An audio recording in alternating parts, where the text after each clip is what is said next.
A turai templom az ősi helyen épült, 1200-as évektől már volt itt templom, csak ez az új másik templom nem azon a helyen épült, mint a régi, azt már a történelem elsodorta sajnos.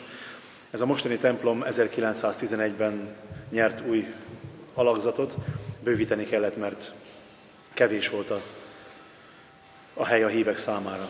Tura egyre jobban fejlődött, és ezért 1911-ben hozzáláttak a templom nem csak felújításának, hanem bővítésének is. És ekkor vette fel ezt a formát, ami most a templomon látszik.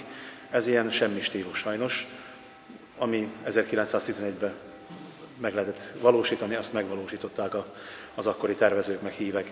Lényeg az volt, hogy beférjenek a hívek.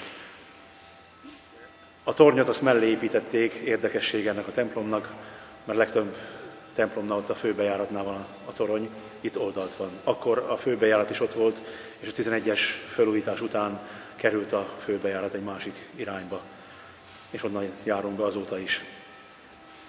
A modernizáció ezt a templomot is elérte, mert az 1970-es liturgikus reformban itt a templomot is felújított, belsejét is felújították, és akkor kapta ezt a mozaik kockákból álló fő oltárképet is, meg a keresztutat is. Orgonánk érdekesség az, hogy a homlokzaton fasípok vannak, nem fémsípok, illetve a fémsípok azok aranyszínűek, és nem az a hagyományos ezüst. 2 manuálos, 26 regiszteres orgona, 45 fős énekkar énekel mellette, és így teszik szebbé a szentmisénket. Turán 2 szentmise van vasárnap, megtöltik a hívek a templomot egyelőre. Gyerekekkel is megtöltjük, legalábbis igyekszünk ide csábítani őket, különféle programokat szervezünk számukra, nem csak a templomban, hanem a templomon kívül is.